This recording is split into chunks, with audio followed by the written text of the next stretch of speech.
Nih, jadi untuk mengetahui sosiologi kesehatan, kita harus tahu dulu dari segi pengertiannya.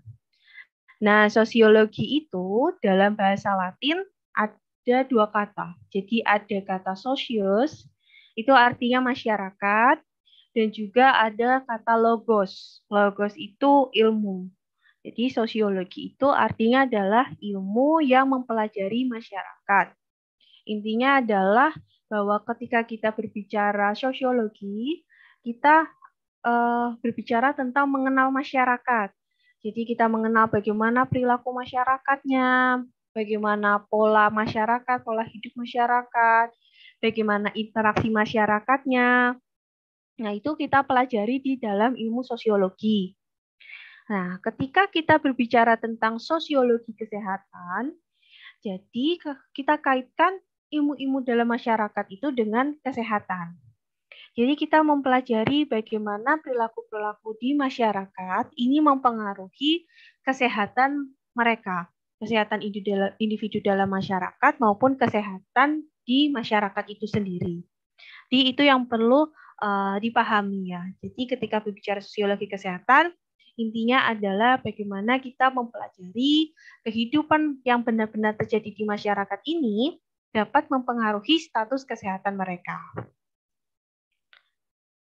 Ini ada pengertian sosiologi kesehatan menurut beberapa ahli seperti dari Ruderman tahun 1991, kemudian juga dari ASA, American Sociological Association tahun 1986.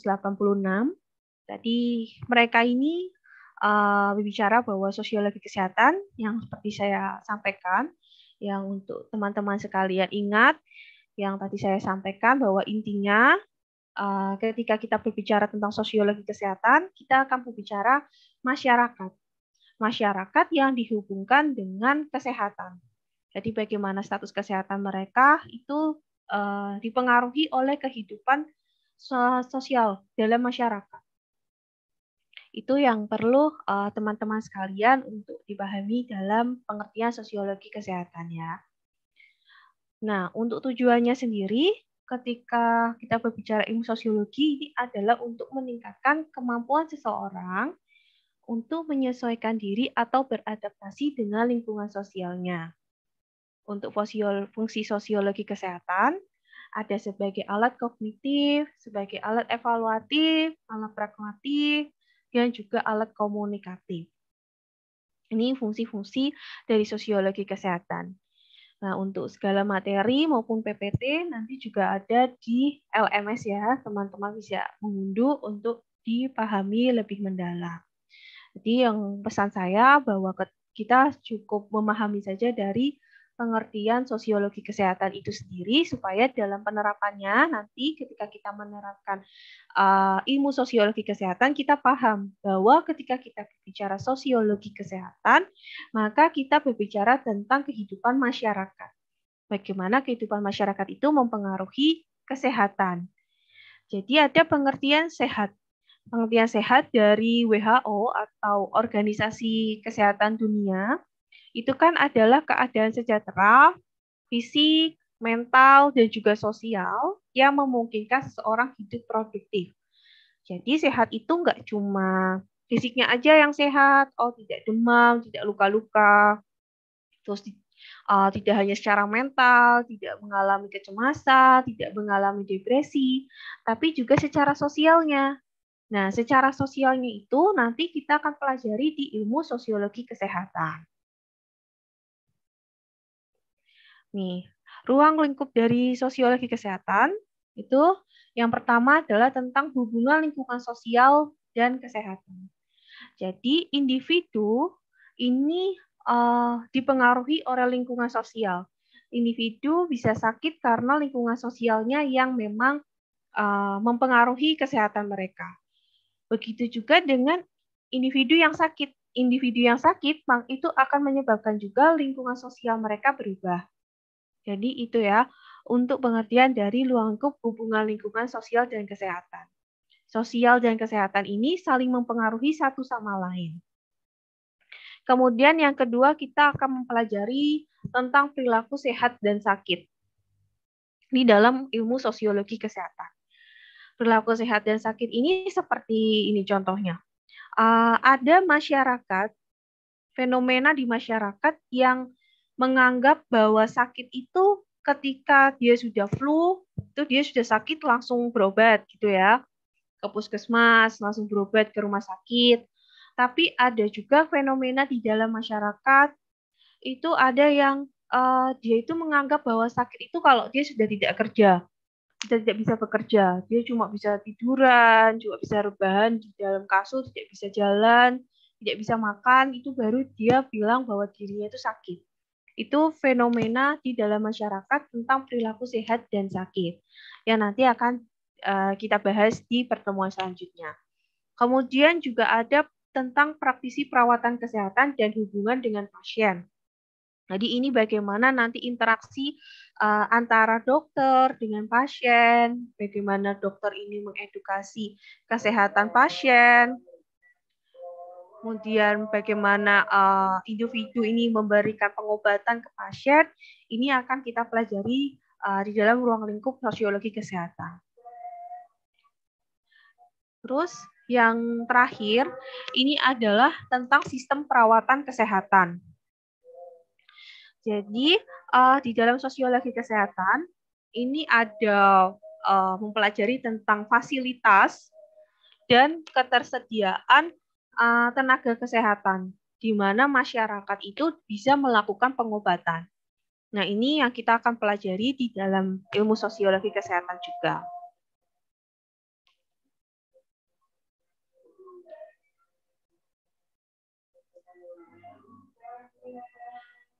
Mungkin kita tunggu dulu ya untuk azan sampai selesai sebentar.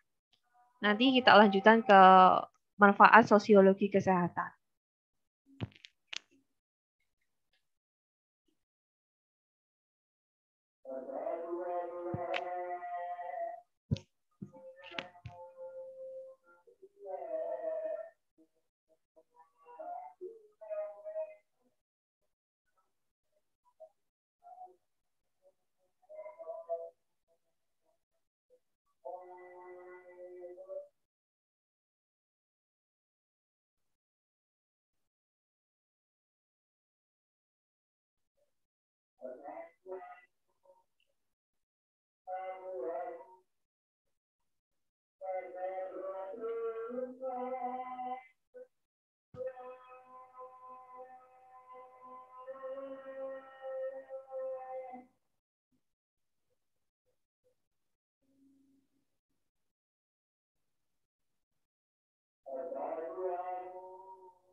Ya, kita lanjutkan ke manfaat sosiologi kesehatan.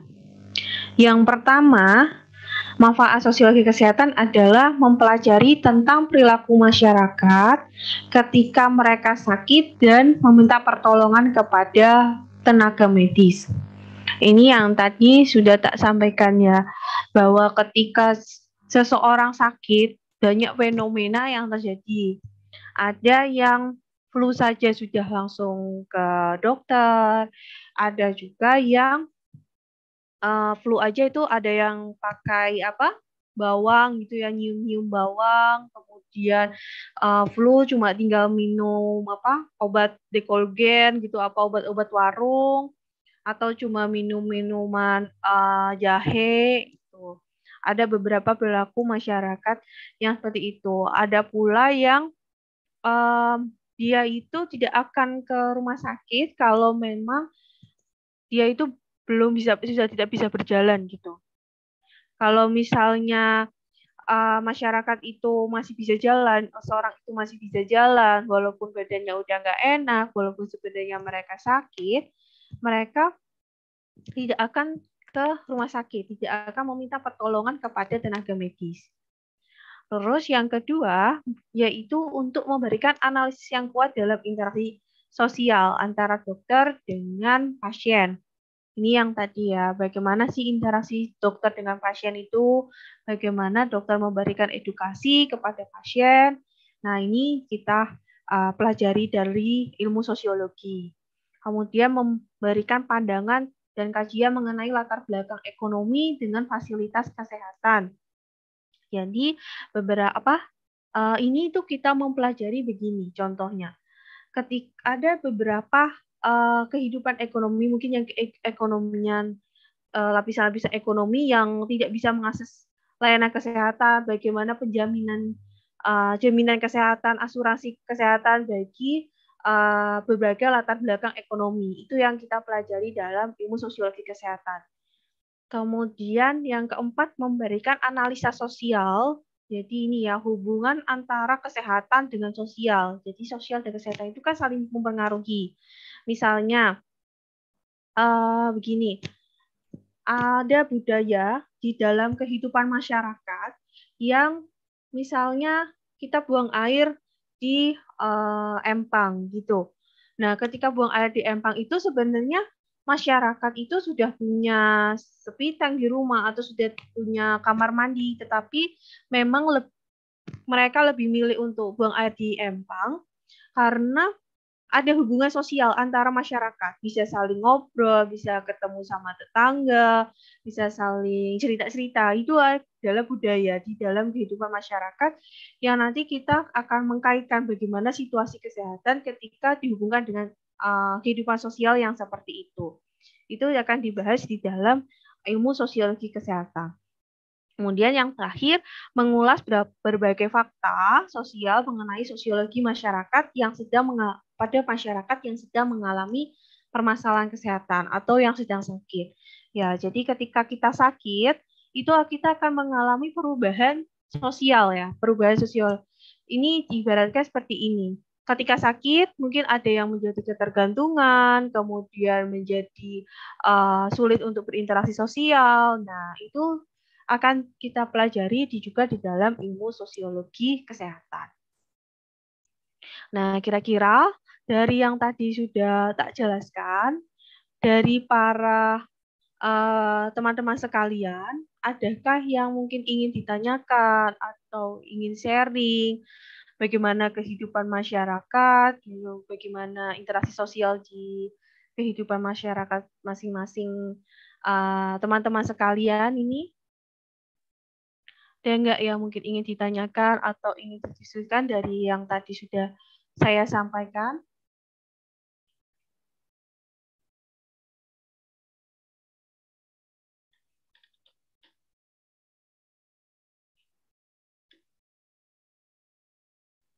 Belum ada, Bu, dari saya. No. Kalau kira-kira bagaimana ini tadi ada yang Mas siapa? Yang kehidupan interaksi sosial, mungkin tadi di Mas Farhan yang di Jepang, Kira-kira berbeda nggak ketika kehidupan sosial di Jepang dengan di Indonesia? Ada perbedaan budayanya nggak? Bagaimana Mas? Mungkin Mas Farhan bisa cerita interaksi sosial di Jepang itu seperti apa dan interaksi sosial di Indonesia itu seperti apa, Mas? Kalau interaksi sosial mungkin kultur budayanya dari di Indonesia sama Jepang beda sih, Bu. Kalau di Indonesia kan ibaratnya eh, kita tuh bisa ibaratnya lebih mudah berinteraksi dengan orang baru. Sedangkan kalau di Jepang sendiri, kalau ingin berinteraksi sama orang Jepang langsung dan orang barunya gitu, kadang-kadang nggak bisa langsung gitu, Bu. Dan kalau misalnya bergaul pun, biasanya lebih cenderung sama yang udah kenal deket banget gitu.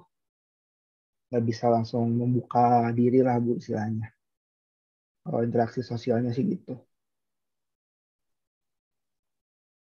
Kalau kehidupan budayanya bagaimana, Mas?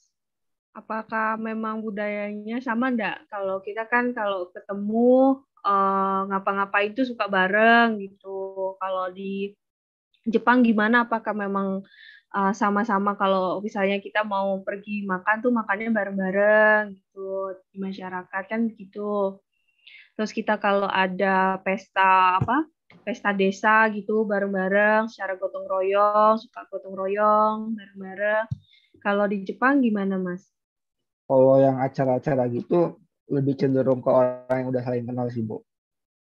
Eh, jadi, dan biasanya kalau sebagai orang asing, ya nggak semuanya sih, Bu, tapi dominannya emang kalau untuk orang asing yang di sana perlu waktu gitu, Bu, untuk bisa join sama kegiatan masyarakat sekitarnya gitu, nggak bisa langsung join. Sedangkan kalau di Indonesia kan bisa dikatakan bisa lebih mudah gitu.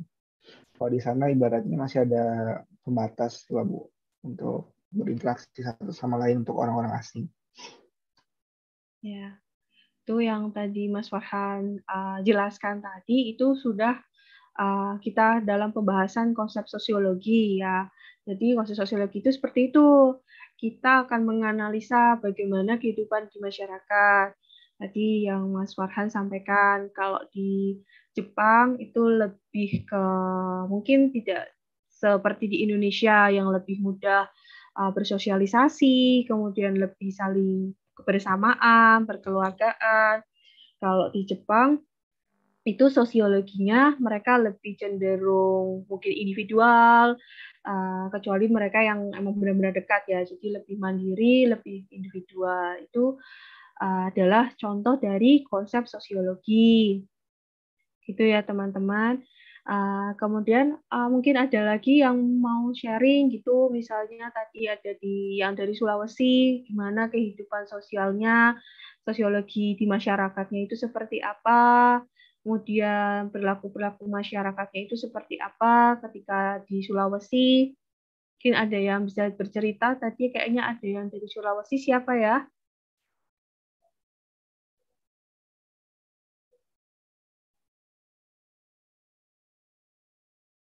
Ada nggak ya? Tadi kayaknya ada yang dari Sulawesi ya? Oh, nah ini juga siapa ini tadi yang belum, yang mungkin juga di Kuningan tadi, yang dari Kuningan siapa tadi? Mas Renaldi ya kalau nggak salah ya. Saya, Bu. Oh iya Mas Yudi. Nah, gimana Mas Yudi kalau di Kuningan itu kebudayaannya seperti apa, interaksi sosialnya itu seperti apa, dan kira-kira perilaku masyarakatnya itu seperti apa Mas Yudi kalau di Kuningan? Bisa sharing. Bu, halo. Ya, Gimana, Bu, tadi? ya, Suaranya putus. ya, Mas Yudi mungkin bisa sharing gimana interaksi sosial di masyarakat Kuningan itu seperti apa, kemudian perilaku sosialnya itu seperti apa, perilaku masyarakat di Kuningan, apakah di Kuningan ini kalau ada apa-apa suka bareng gitu ya, tadi yang tak jelasin, kalau ada acara saling Ya, bergotong royong. kebetulan saya di Kuningannya di desa ya, Bu. Nah, itu Jadi coba eh, sharing. kalau masyarakat desa itu kalau ya misalkan kegiatan masih dapat berbaur dengan tetangga yang lain gitu, Bu. Kalau misalkan ada acara hajat desa, ya semuanya ikut berpartisipasi. Terus untuk kehidupan sosialnya bagaimana, Mas? Perilaku-perilaku kesehatannya. Kalau perilaku kesehatan di desa masih kurang, Bu. Soalnya masih ada yang buang air di atas apa itu namanya di atas kolam ataupun di Hmm, sungai. hmm, ya. Nah, itu seperti itu. Itu yang kita pelajari dari sosiologi kesehatan ya, Mas. Terus ada lagi nggak, Mas? Bisa Hmm, sharing. mungkin udah, Bu. Ya, itu yang kita akan pelajari. Jadi perilaku masyarakat yang seperti itu ditinjau dari sisi kesehatan. Misalnya tadi kan dari Mas Yudi di Kuningan itu masih buang air yang sembarangan. Kalau dikaitkan kesehatan, maka di pandangan tenaga medis seperti kita ini kan tenaga medis ya, tenaga kesehatan. Administrasi kesehatan itu nanti lulusannya menjadi tenaga kesehatan. Di pandangan tenaga kesehatan itu kan tidak baik di dalam kehidupan karena akan memicu penyakit seperti penyakit diare atau apa namanya penyakit masalah pencernaan yang lain atau bisa keracunan dan lain sebagainya. Itu yang perlu diubah dari kehidupan masyarakat. Nah, kita sebagai tenaga kesehatan nantinya akan membentuk pola masyarakat nih yang menjadi lebih baik. Nah, untuk kita bisa masuk ke dalam masyarakat, kita bisa mengenal masyarakat, itu kita pelajari di sini, di ilmu sosiologi kesehatan. Nah, dari yang saya jelaskan tadi, apakah semua teman-teman sudah memahami tentang konsep sosiologi kesehatan? Sudah, Bu. Ya, mungkin ada yang ingin ditanyakan atau ingin sharing lagi?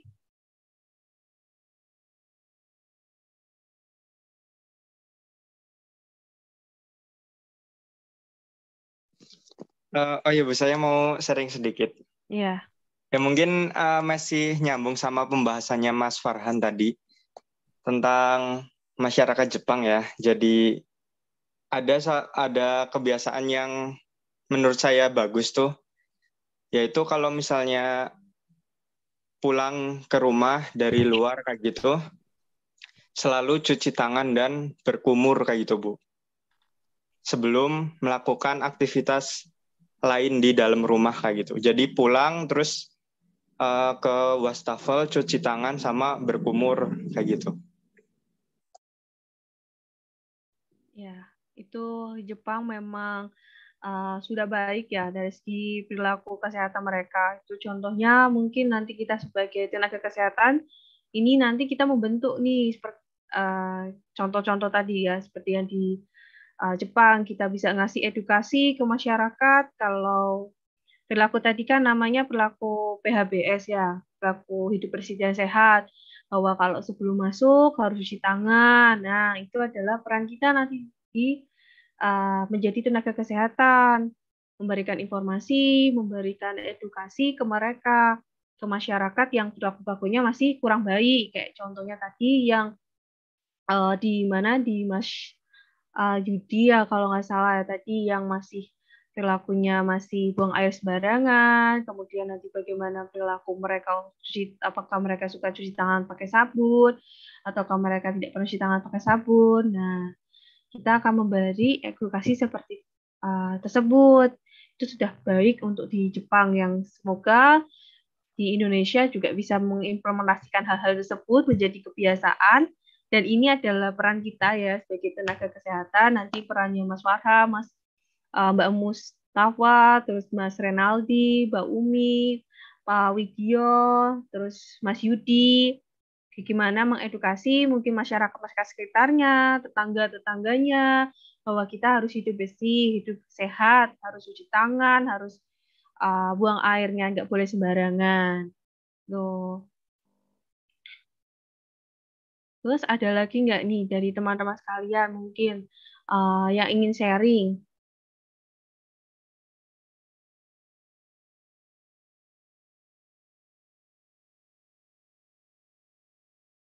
Kalau misalnya sudah nggak ada, mungkin atau mau kita akhiri saja perkuliahan kita sampai hari ini.